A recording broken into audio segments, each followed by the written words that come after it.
তো দেখো,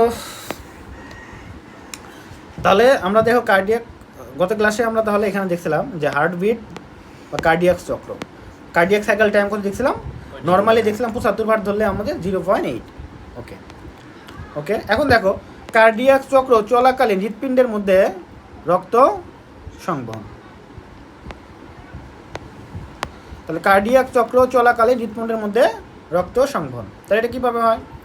তা কার্ডিয়াক চক্র চলাকালীন কীভাবে হৃৎপিণ্ডে রক্ত সংবহন হয় তার নিচের 4টি ঘটনার মাধ্যমে ব্যাখ্যা করা হবে। অর্থাৎ সিস্টল এবং ডায়াস্টলের সময় আসলে কীভাবে রক্তটা সংবহন হয়। তোমরা তো নর্মালি বললাম না, ফলো বললাম না, তারপরে একটু বললাম না ওই যে সিস্টল ডায়াস্টল দিয়ে কীভাবে আসে, মেনলি ওটা। এবং কোনটা কত টাইম, এই টাইমটা এখনো মনে রাখতে হবে। দেখো অ্যাট্রিয়ামের ডায়াস্টল, অর্থাৎ অ্যাট্রিয়ামটা কী হবে, প্রসারণ হবে। তাহলে এই যে আমরা দিলাম একটা, যে কোনো অ্যাট্রিয়াম মনে করো, এগুলো কি অ্যাট্রিয়াম, তাহলে আমরা ধরলাম রাইট অ্যাট্রিয়াম। তাহলে অ্যাট্রিয়ামের ডায়াস্টল মানে কি, অ্যাট্রিয়ামেরটা প্রসারণ হলো, প্রসারণ হয় কী করবে, দেহের ভেতর থেকে রক্ত নিয়ে আসবে ভাই। তাহলে এর সময় অ্যাট্রিয়াম দুটি প্রসারিত বা শিথিল অবস্থায় থাকে, বুঝছো? অ্যাট্রিয়ামগুলো কী থাকবে, শিথিল অবস্থায় থাকে। এবং ট্রাইকাসপিড এবং বাইকাসপিড কভারটি কী থাকবে, বন্ধ থাকবে। অর্থাৎ এখান থেকে যে এখানে যাবে এই পথটা কি বন্ধ না, বন্ধ কিন্তু। তাহলে অ্যাট্রিয়ামের যখন ডায়াস্টল হয় তখন কি থাকে, বাইকাসপিড এবং ট্রাইকাসপিড কভারিকা বন্ধ থাকে এবং অ্যাট্রিয়ামগুলো শিথিল থাকে। অ্যাট্রিয়ামের পরবর্তী চাপ হ্রাস পায়, কী হবে, মধ্যবর্তী চাপ হ্রাস পায়। দেখো দেহের এটা বুঝি না, আচ্ছা, একটা জিনিস যদি ফুলে যায় তার ভেতরে চাপ বাড়বে না কমবে, কমে যাবে, এটাই বলছি আর কি। তাহলে দেখো অ্যাট্রিয়ামের মধ্যবর্তী চাপ হ্রাস পায়, মানে নেগেটিভ প্রেশার হয়। নেগেটিভ প্রেশার হলে কি হয়, ভেতরে কিছু আসে না। এই যে একটা জিনিস দেখবা, ওই যে আমরা সিরিঞ্জ আছে না, সিরিঞ্জগুলো তো টান দেই, মানে দেখো এমনিতে মাথায় ধরবা টান দিবা আসতে চায়, তাহলে ওখানে কী হয়, নেগেটিভ প্রেশার তৈরি হয়। কী প্রেশার, এবং সাথে ছাড় দিবা দেখো বাচ্চার ভিতরে ঢুকবে। এবং আমরা দেখো নর্মাল সিরিঞ্জ দেখো পানিতে ডুবে যদি চলি পানি ঢোকে না, কেন ঢোকে, তার সিরিঞ্জটা যখন আমরা টান দেই তখন ওখানে নেগেটিভ প্রেশার তৈরি হয়, যার কারণে পানি চলে আসে। এমনিতে আমরা দেখো বাতাস নিব মুখে, তখন আমরা ভেতরে নেগেটিভ প্রেশার তৈরি করি, এর জন্য বাতাস কিন্তু ভেতরে যায়, বুঝতে পারছো? ওকে, সাকশন করতে আমরা সাকশন করি, যে কোনো কিছু সাকশন করলে আসলে সেখানে নেগেটিভ প্রেশার তৈরি হয়, এর কারণে কী হবে, ভেতরে যায় কিছু। নেগেটিভ প্রেশার মানে কি, মানে পজিটিভে নেগেটিভ গেছে মানে কি, কমছে না, প্রেশার কমে গেছে, এটাই কথা। তার মধ্যবর্তী চাপ কি কমে গেছে, বুঝতে পারছো এখন? ওকে, ফলে দেহের বিভিন্ন অংশ থেকে কার্বন ডাইঅক্সাইড সমৃদ্ধ রক্ত superior vena CAVA, inferior vena CAVA দিকে ডান অ্যাট্রিয়াম এবং পালমোনারি শিরা দিয়ে ফুসফুস থেকে অক্সিজেন সমৃদ্ধ রক্ত বাম অ্যাট্রিয়াম প্রবেশ করে, বুঝতে পারছো? এগুলো এতক্ষণ যাগুলো বললাম ওইগুলো বলতেছি, কিন্তু যে যখন প্রসারণ হবে তখন কি করব, রাইট অ্যাট্রিয়ামে হবে সুপিরিয়র ভেনা কাভা আর ইনফিরিয়র ভেনা কাভার মাধ্যমে রাইট অ্যাট্রিয়ামে আসবে, আর অপর দিকে লেফট অ্যাট্রিয়াম কোথা থেকে আসবে, ফুসফুস থেকে আসবে, তাই না, পালমোনারি শিরার মাধ্যমে। ওকে, অক্সিজেন সমৃদ্ধ, এটা আসবে কার্বন ডাইঅক্সাইড সমৃদ্ধ। এ সময় হৃৎপিণ্ডের পেশি থেকেও কার্বন ডাইঅক্সাইড সমৃদ্ধ রক্ত করোনারি সাইনাসের মাধ্যমে ডান অ্যাট্রিয়ামে আসবে। তার কারণ হৃৎপিণ্ডেও তো কি অক্সিজেন ব্যবহার করে কার্বন ডাইঅক্সাইড তৈরি করে, তাই না, তারও তো কাজ দরকার আছে, তাহলে এটা আসে। অ্যাট্রিয়াম দুটি রক্তপূর্ণ হলে অ্যাট্রিয়ামের সিস্টল ঘটে, ঠিক আছে, তার রক্ত আসলো পূর্ণ হলে এখন কী ঘটবে, সংকোচন ঘটবে। এ দশার সময়কাল কত, 0.77। তাহলে আরও ভালো করে বলি ডাইরেক্ট, এটা তাহলে এটা কি বুঝলাম, অ্যাট্রিয়ামের ডায়াস্টলের সময়কাল, কিসের সময়কাল, এই যে অ্যাট্রিয়াম যে প্রসারিত হলো কত টাইম ধরে প্রসারিত হয় সেটা হলো 0.7। আমরা জানি সিস্টল আর ডায়াস্টল মিলে কত, 8, তার মানে এখানে ডায়াস্টল হতে লাগতেছে কত, 0.7। আর তাহলে 0.1 কি করবে, সিস্টল, কার সিস্টল, অ্যাট্রিয়ামের সিস্টল। তাহলে অ্যাট্রিয়ামের দুইটা দশা থাকবে না, সিস্টল এবং ডায়াস্টল। তাহলে অ্যাট্রিয়ামের ডায়াস্টল দশা হলো 0.7 সেকেন্ড, আর সিস্টল দশা কত হবে, 0.7। বুঝতে পারছো? না বুঝতে পারলে বলবা, বোঝার জিনিস। ওটা তো একদম হাইড্রোলিক হবে, হ্যাঁ তাড়াতাড়ি, এটা আস্তে আস্তে আসে। অ্যাট্রিয়ামের সিস্টল, অ্যাট্রিয়ামের ডায়াস্টল শেষ হলে প্রায় একই সাথে উভয় অ্যাট্রিয়াম সংকুচিত হয়, যদিও সংকোচনের ঢেউ প্রথমে ডান অ্যাট্রিয়াম থেকে শুরু হয়ে বাম অ্যাট্রিয়ামের দিকে ছড়িয়ে পড়ে। আমরা তো জানি কি বলতো, সংকোচন করতে শুরু হয় এসি নোড থেকে, তো ডান অ্যাট্রিয়ামে থাকে না, এটা তো এখান থেকে শুরু হবে। এবং ডান অ্যাট্রিয়ামের সাইনোঅ্যাট্রিয়াল নোড, এই যে এসএ নোড থেকে সংকোচনের সূত্রপাত ঘটে। অ্যাট্রিয়ামের সিস্টল 0.1 সেকেন্ড স্থায়ী হয়। প্রথমার্ধে দেখো এটাকে আবার দুই ভাগ করে, কত কথা বলছিলাম, 0.05 সেকেন্ড সর্বোচ্চ মাত্রায় এটা সংকোচন হয়, একে বলা হয় ডাইনামিক, বুঝছো, পর্যায়ে বলা হয়। আর দ্বিতীয় 0.5 সেকেন্ড এটা হলো একটা ক্ষীণ হয়, ক্ষীণতর হয়ে থাকে, এটাকে বলা হয় ডাইনামিক বলা হয়, বুঝছো। এই পর্যায়ে অল্প পরিমাণ রক্ত প্রায় হলো 10% অ্যাট্রিয়াম থেকে ভেন্ট্রিকুলারে যায়, তাহলে 90% কখন যায়? প্রথম পার্টে। তাহলে এখানে কি বুঝলা? এখানে বুঝলা যে আমরা জানি কার্ডিয়াক সাইকেল টাইম হলো 0.8 সেকেন্ড। তো হৃৎপিণ্ড কি প্রথমে কি হয়, এই যে প্রসারিত হবে, যাকে বলা হয় ডায়াস্টল। তো তখন রক্ত সারা দেহ থেকে আমাদের কোথায় আসে? রাইট অ্যাট্রিয়ামে আসে, আর ওই পাশে ফুসফুস থেকে আসে লেফট অ্যাট্রিয়াম। তো এই আসার টাইমটা হলো 0.7 সেকেন্ড। এরপরে যখন রক্ত দ্বারা অ্যাট্রিয়াম পূর্ণ হলো তখন কি হবে? সংকোচন হবে, এটা খুবই তাৎক্ষণিকভাবে হয়। এটার টাইম হলো 0.1 সেকেন্ড, এটা বলা হয় আমাদের সিস্টোলিক টাইম। এবং এটাকে আবার দুই ভাগ করে থাকে, প্রথম হলো 0.05, তারপর হলো 0.05। প্রথমটা খুবই শক্তিশালী, এটা বলা হয় ডায়াস্টোলিক, পরটা হলো কি ডাইনামিক, এটা বলা হয় অ্যাডাইনামিক। ক্লিয়ার? আর মুখস্থ করতে হবে, মুখস্থ হচ্ছে না? ঠিক আছে। তারপরে দেখো এখন ভেন্ট্রিকলে রক্তটা কোথায় গেল বলো তো? ভেন্ট্রিকলে গেল। তাহলে দেখো কিসের মাধ্যমে যাবে? যে ইয়ের মাধ্যমে, কপাটিকের মাধ্যমে। অ্যাট্রিয়ামের সিস্টোলের পরপরে, কিসের পরপরে? সিস্টোলের পরপরে। এই ছেলেটা মিস দিচ্ছে, এগুলো তো নিজে পড়ে তো বুঝবে না, একদিন পড়বে পরের দিন ভুলে যাবে।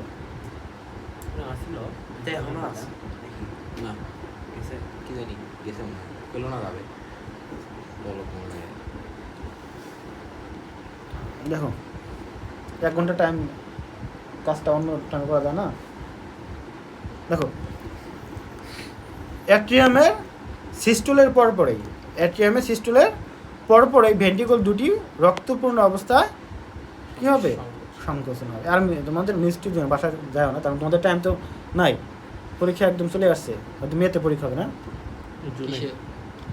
জুতে এসএসসি 1 বছর আছে টাইম, 1 বছর কম আছে। তো 1 বছর কম মানে আরও কম আছে। তুমি কি পরীক্ষার আগের দিন পড়াবার দিবা? তো একটু প্রিপারেশন দরকার আছে না, নিজের পড়া লাগবে এবং পরীক্ষা দেওয়া লাগবে কিছু, তাই না? হ্যাঁ, টেস্টের আগে তো শেষ করতে হবে, জানুয়ারির মধ্যে। তো আছে কয় মাস? মাত্র 6 মাস। তো 6 মাস যদি তুমি 2 মাস যদি 2-3 মাস যদি বন্ধে কাটাও, থাকার কয় মাস? 3 মাস। 3 মাস শেষ করতে হবে। দেখো যদি আর ঈদ ঠিক নাই তো পূজা বাড়ি যাওয়া লাগবে। দেখো তাহলে ভেন্ট্রিকল দুটি, হ্যাঁ ভেন্ট্রিকল দুটি, তোমাদের জন্য তো অলওয়েজ কলেজ বন্ধ।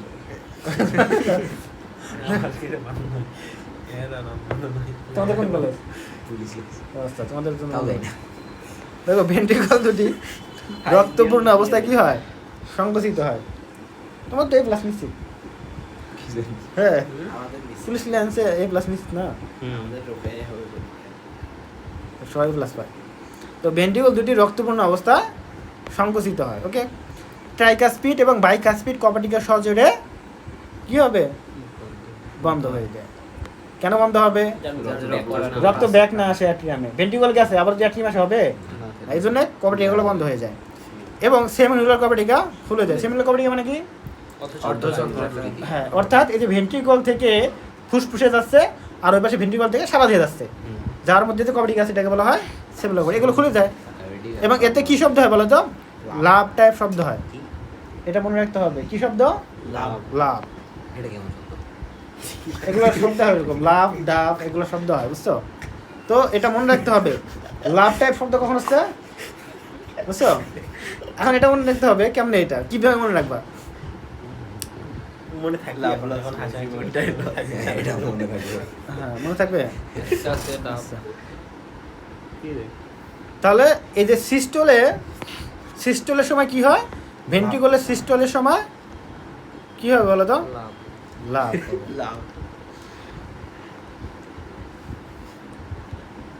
তাহলে ভেন্ট্রিকুলার সিস্টেমের সময় লাভ আর ডায়াস্টলের সময় ডাব। তো ডতে ডাব, ডয়াস্টে ডায়াস্টল। ওটা যেমন রাখলো, এটা বাকিটা কি থাকে? লাভ থাকে। এটা ভালো। ভেন্ট্রিকলের মধ্যবর্তী চাপ কি হবে? বৃদ্ধি পাবে না? সিস্টেল হচ্ছে মানে কি? চাপ দিচ্ছে, মানে সংকুচিত হচ্ছে, তখন কি হবে? চাপ বেড়ে যাবে এবং ভেন্ট্রিকল থেকে রক্ত ভেন্ট্রিকলের বাইরে নির্গত হয়। ডান ভেন্ট্রিকল থেকে কার্বন ডাইঅক্সাইড সমৃদ্ধ রক্ত পালমোনারি ধমনীতে এবং বাম ভেন্ট্রিকল থেকে অক্সিজেন সমৃদ্ধ রক্ত অ্যাওর্টায় প্রবেশ করে। এই দশার সময়কাল কত? 0.3। তাহলে কি বুঝলা? ভেন্ট্রিকলের সিস্টোলের টাইম কত? 0.3। তাহলে ডায়াস্টোল কত হবে? 0.5। বুঝতে পারছো? বুঝছো? কোনো ঝামেলা আছে? আছে? বলো কি ঝামেলা আছে? আর শর্টকাটে পরে বুঝবা, তখন আরও হয়ে যাবে। এখানে কি ঝামেলা আছে বলো? 0.3 সেকেন্ড এটা। আচ্ছা, তো এখানে দেখলে অ্যাট্রিয়ামে কি দেখলাম? অ্যাট্রিয়াম প্রসারণকাল কত দেখলাম? 0.7 সেকেন্ড। অর্থাৎ যে টাইম ধরে প্রসারণ হলো সেটা হলো 0.5 সেকেন্ড। এরপরে প্রসারিত হওয়ার পরে রক্তকে এক্সপেল করতে হবে, এক্সপেল আউট করতে হবে, চাপ দিল, এটাকে সিস্টোল। এর কত? 0.1। এটাকে আর ভাগ করলাম 2 ভাগে, 0.05, 0.05। এটা হলো প্রথমটা কি বলা হয়? ডাইনামিক, এটা হলো অ্যাডামিক। এটা ক্লিয়ার? রক্তটা এখান থেকে কোথায় আসলো? ভেন্ট্রিকলে। তো এই যে আসলো, যে আসতে কত টাইম নিছে? এটা হলো কি ডায়াস্টোলিক টাইম। কত টাইম? এই যে আসছে মানে কি প্রসারণ হয়েছে ভেন্ট্রিকল, এই জন্য আগে প্রসারণ দেওয়া উচিত ছিল, বুঝছো? দেয়নি। তাহলে এই ভেন্ট্রিকলটা প্রসারণ হলো, রক্ত অ্যাট্রিয়াম থেকে ভেন্ট্রিকলে আসলো। তো এটা আবার ওভারল্যাপ কিন্তু হয়। যখন এখানকার কি হচ্ছিল বলো তো? সিস্টোল হচ্ছিল, তখন সেই টাইম ধরে কী হচ্ছিল? প্রসারণ হচ্ছিল কিন্তু। যাই হোক, তো মোটামুটি তাহলে এখানে দেখো এই প্রসারণ যে হবে, অনেকক্ষণ ধরে প্রসারণ হতে পারে, আস্তে আস্তে প্রসারণ হয়। তো এই প্রসারণ টাইমটা কত? 0.5 সেকেন্ড। প্রসারণ হলো তখন কী করবে? সিস্টোল হবে, চাপ দিবেন আবার, তখন সেটা টাইম হলো কত? 0.3 সেকেন্ড। যখন এদিকে আসবে তখন কি এদিকের ওপেনিংটা খোলা রাখা যাবে? তখন যদি খোলা রাখে তাহলে রক্ত এদিক থেকে ব্যাক আসবে, ফুসফুস থেকে চলে আসবে, তাই না? আবার এই পাশে থেকে কী হবে? এই পাশে আবার দেহ থেকে রক্ত আবার লেফট ভেন্ট্রিকলে চলে আসবে। এই জন্য সেমিউলার কভারিগুলো কি থাকে? বন্ধ থাকে। যখন এই ট্রাইকাসপিড ডিভাইসপিড ওপেন থাকে তখন ওইগুলা অফ থাকে, মানে ক্লোজ থাকে। তো রক্ত এখানে আসলো, তখন কী করতে হবে? রক্তটাকে এখান থেকে ফুসফুস নিতে হবে, তাই না? আর ওই পাশ থেকে দেহ নিতে হবে। এই জন্য তখন কী করতে হবে? তখন চাপ দিবে আর তখন এটা বন্ধ হয়ে যাবে, খোলা হবে কি সেমিউলারগুলা, বুঝছো? এবং রক্ত তখন ওই পথে চলে যাবে সারা দেহে এবং ফুসফুসে, বুঝছো? এখন কথা হলো, আমরা দেখলাম একটা শব্দ হয়, নাম কি? লাভ। লাভ। এই লাভ শব্দটা কোথায় হয়? এটা তো বলে নেই বই, বলছে কি? বলছে সিস্টোলে লাভ হয়, বাট আসলে লাভটা কেন হয় এটা কি বলছে না। তো এই যে মনে করো আমরা হার্ট আবার দেখি আট করি, এটা হার্ট, স্যার এটা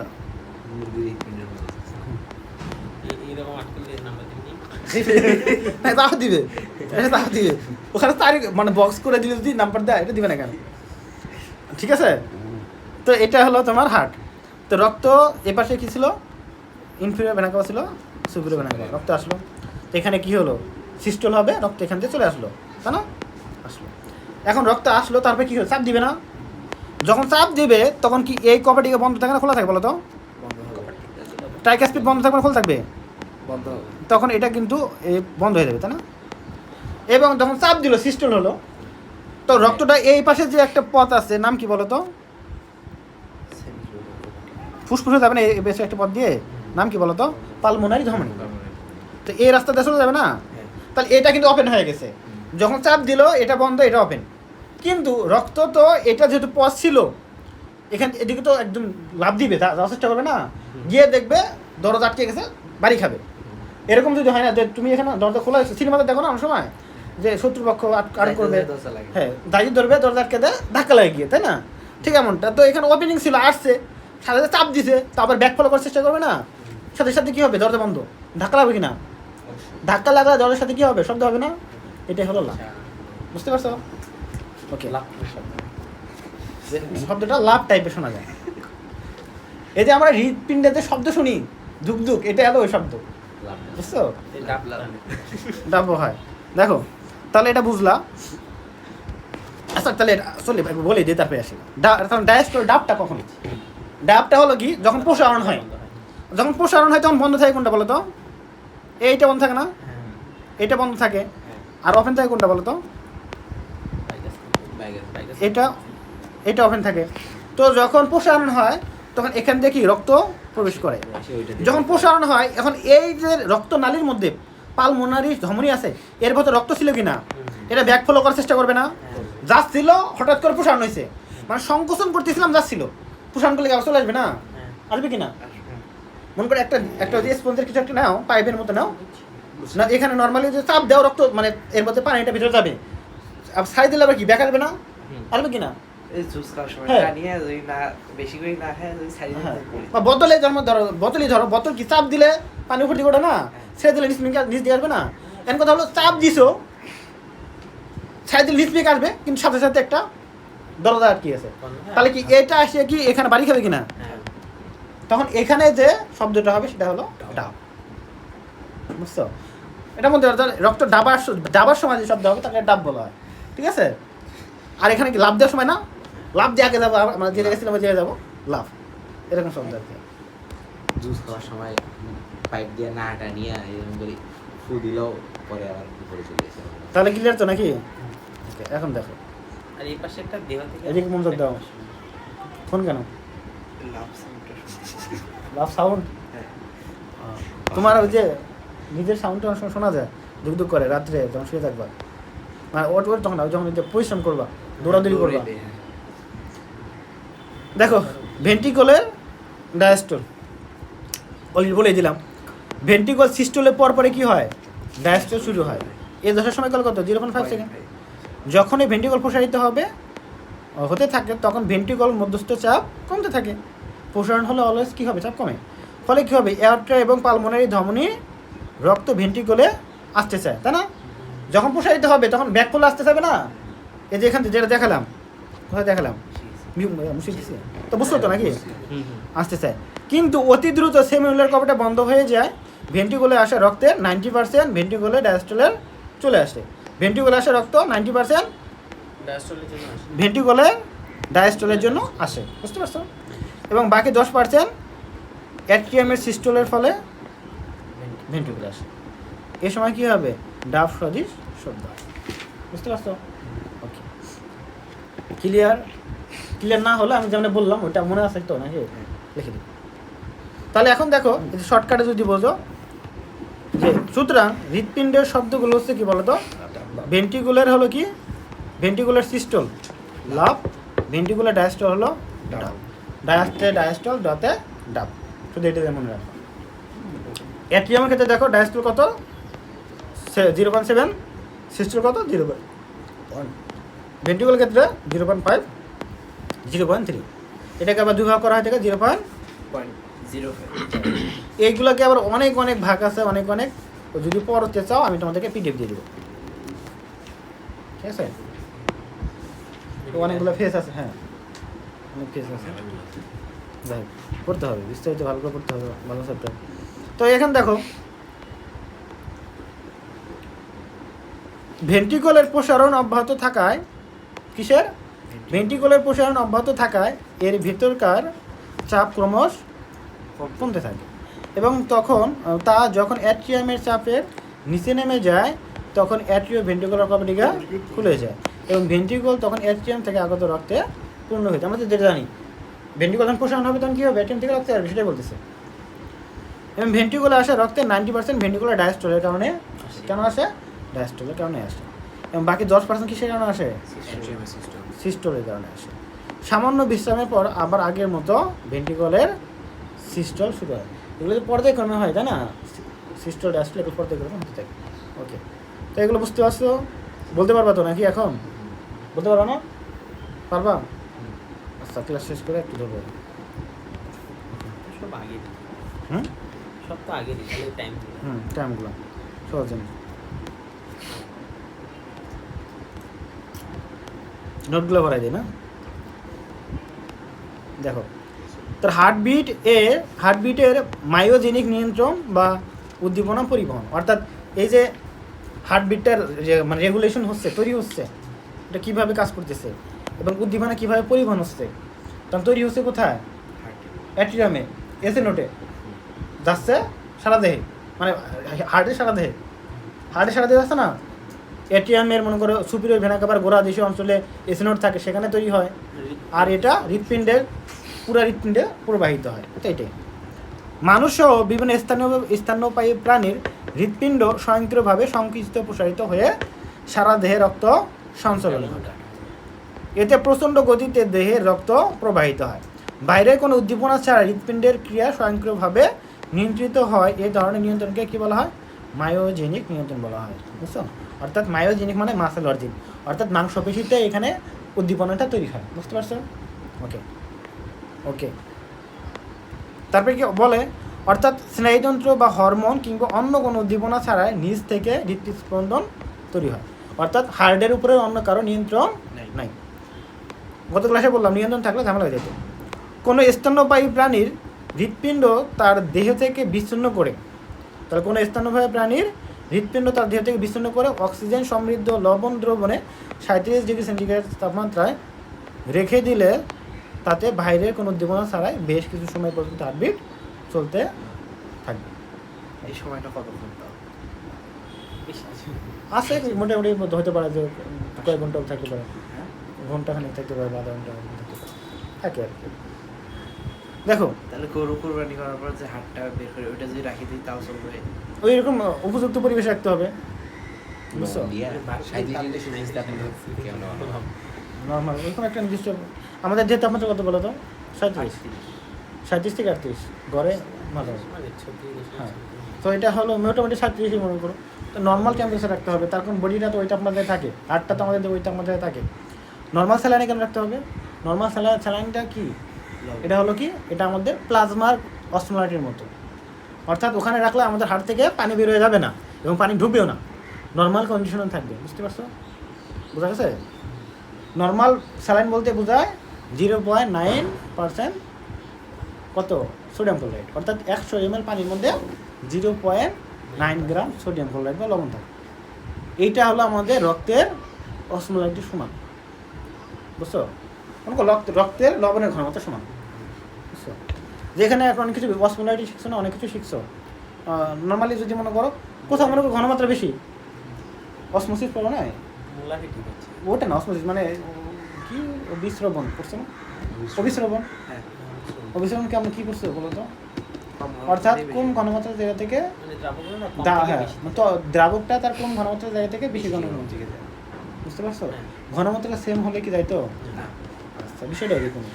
তো মনে করো যে হার্টকে তুমি রেখে দিলে নর্মাল পানিতে, কোন পানিতে? নর্মাল পানিতে। হার্টের ভেতরে রক্তনালী আছে না, রক্ত আছে না, ব্লাড আছে না, তার ভেতরে অর্গান যেহেতু আছে, অনেকে আছে, ওর ভেতরে কি অসমোলাইটের বেশি না, ঘনমাত্রা বেশি কিনা, লবণ টন আছে কিনা, কিন্তু পানির মধ্যে আছে, তো পানির ঘনমাত্রা কম, তাহলে পানিটা কোথায় হার্টে ঢুকবে না, কার্যকরী থাকবে, নষ্ট হবে। তো দুইটা যদি সেম হয় তাহলে কি যাতায়াত হবে না, যে যেরকম ওইরকম সলিড থাকবে। এরকম দেখবা যখন ডাইস কি করা হয়, ডায়াসপি। না কি যেন বলতেছিলাম, হার্ট। ডায়ালাইসিস, যখন ডায়ালাইসিস করা হয় হ্যাঁ, এটাই। তখন পড়ছো না ক্লাসে, এই যে যখন একটা নর্মাল স্যালাইনের মধ্যে রাখা প্লাজমার মতো এরকম সেম ঘনমাত্রা, যাতে ব্লাডটা যাতে আসবে এখানে একটা ভারসাম্য থাকে, প্লাজমা আর এই টিউবের প্লাজমা হ্যাঁ, ঘনত্বটা একই থাকে। একই থাকতে হবে। ঘনত্ব বুঝতে তো যে আদান প্রদানের একটা নিয়ন্ত্রণ থাকে। Okay. তাহলে এখানে তাহলে বুঝলা যেটা প্রকৃতপক্ষে হৃৎপিণ্ডের প্রাচীরের কিছু রূপান্তরিত হৃৎপেশি কোষগুচ্ছ মায়োজেনিক প্রকৃতির জন্য দায়ী। হৃৎপিণ্ডের এই বিশেষ ধরনের পেশিগুচ্ছকে সম্মিলিতভাবে কি বলা হয়? সংযোজী টিস্যু বা জাংশনাল টিস্যু বলা হয়ে থাকে। হৃৎপিণ্ডের সংযোজী টিস্যুগুলো নির্মিত 4 ধরনের আমরা জানি, সাইনোএট্রিয়াল নোড বা এসএ নোড, তাই না? ওকে, এটি ডান এট্রিয়ামের প্রাচীরে থাকে, কোথায়? ডায়াফ্রামের প্রাচীর। এবং ডান অ্যাট্রিয়াম এবং বললাম তো ডান এট্রিয়াম এবং সুপিরিয়র ভেনা গাভা ছিদ্রের সংযোগস্থল থাকে, এটা তো বলছিলাম। এই যে দেখো এটা সুপিরিয়র ভেনা গাভা, জাস্ট এই যে নিচে, বুঝছো? ফ্রন্টে নিচে, ফ্রন্ট সামনের দিকে, বুঝছো? এখানে দেখো এসে নোড। এবং স্বয়ংক্রিয় স্নায়ুতন্ত্র থেকে কিছু স্নায়ু প্রান্ত সহ অল্প সংখ্যক হৃৎপেশি কোষ নিয়ে গঠিত। এটা এগুলো দরকার নাই, এগুলো পরিমাণটা তো এগুলো পুরো। তাহলে এসএ নোড থেকে শ্রেষ্ঠ একটি অ্যাকশন পটেনশিয়াল, মানে একটা সংকেত। অ্যাকশন পটেনশিয়াল তোমরা এখন বুঝবা না, এগুলো হলো মেডিকেলের টার্ম পড়া, বুঝছো? অর্থাৎ এই যে অ্যাকশন পটেনশিয়ালের মাধ্যমে, এই যে যত আমাদের যে সংকেত যত আছে সবগুলো অ্যাকশন পটেনশিয়ালের মাধ্যমে হয়, বুঝছো? তো ইলেকট্রিক্যাল সিগন্যালের মাধ্যমে হার্টবিট শুরু হয়। দেখো তার শেষ করে দিছি। এই অ্যাকশন পটেনশিয়াল শরীরের সাথে সাথে স্নায়ু উদ্দীপনা অনুরূপ উত্তেজনার একটি ছোট তরঙ্গ হৃৎপিণ্ডের দিকে ছড়িয়ে পড়ে। এখানে যে তৈরি হলো অ্যাকশন পটেনশিয়ালটা, ওটা মনে করো সারা দেহে, মানে হার্টে সারা দেহে পৌঁছে দেয় আর কি। এটি অ্যাট্রিয়ামের প্রাচীরে ছড়িয়ে অ্যাট্রিয়ামের সংকোচন ঘটায়। এসএ নোটকে কি বলা হয় পেসমেকার বা হৃদস্পন্দক বলে, কারণ প্রত্যেক হৃদস্পন্দনের উদ্দীপনা এখানে সৃষ্টি হয়। ওকে, আর পড়াবো, এটা শেষ করে শেষ করিব? হ্যাঁ আচ্ছা ঠিক আছে, তাহলে পড়িব না, আমি পরের দিন পড়াবো না। শেষই করবেন। সেটি তো তাহলে দেখো অ্যাট্রিওভেন্ট্রিকুলার নোট। অ্যাট্রিওভেন্ট্রিকুলার নোট অ্যাট্রিয়ামের পশ্চাৎ প্রাচীর থাকবে, থাকবে পিছন দিকে, পশ্চাৎ প্রাচীরে ট্রাইক্যাসপিড কভারটিকার ঠিক পিছনের দিকে অবস্থান করছে, বুঝতে পারছো? যদি বলি এখানে এই যে এখানে যাবো, বুঝতে পারছো? এটা কিন্তু ব্যাক সাইডে, বডিগান নিচ্ছি। এবং দেখো এইটা জাস্ট ব্যাক সাইডে। ওকে, এসএ নোডের অনুরূপ গঠন বৈশিষ্ট্যের এবি নোড, বুঝছো? এবি তাহলে অ্যাট্রিওভেন্ট্রিকুলার বান্ডেল নামক বিশেষ পেশি তন্তুগুচ্ছের সাথে যুক্ত থাকে। এসএ নোড থেকে এবি নোডে উদ্দীপনা পরিবহনে 0.3 সেকেন্ড সময় লাগে। অর্থাৎ যে উদ্দীপনাটা এখানে তৈরি হবে সেটা কী হবে বলতো, এখানে চলে আসে। এটা দেখো 3টা পথ আছে, বুঝছো? 3টা পথের মাধ্যমে এখানে চলে আসে। তো এটা কিন্তু একই রকমের গঠন বিশিষ্ট। যদি কারো ক্ষেত্রে এটা যদি নষ্ট হয়ে যায়, কাজ না করে, সেক্ষেত্রে এইটাই কিন্তু এটা কাজ করে, এসএ নোডের কাজ করে। এই জন্য একে বলা হয় রিজার্ভ পেসমেকার বলা হয়। কী বলা হয়? রিজার্ভ পেসমেকার বলা হয়। ওকে, তাহলে এসএ নোড থেকে এবি নোডে যে উদ্দীপনাটা আসতে সময় লাগে কত? 0.03 সেকেন্ড। এবি নোডে আগত উদ্দীপনা 0.09 সেকেন্ড দেরি করে। আর উদ্দীপনাটা যে আসলো এবি নোডে এসএ নোড থেকে, এখানে আসে রেস্ট নেয় একটু। কত টাইম? 0.0 একে বলা হয় এবি নোডাল ডিলে বলা হয়। কি বলা হয়? AB nodal delay.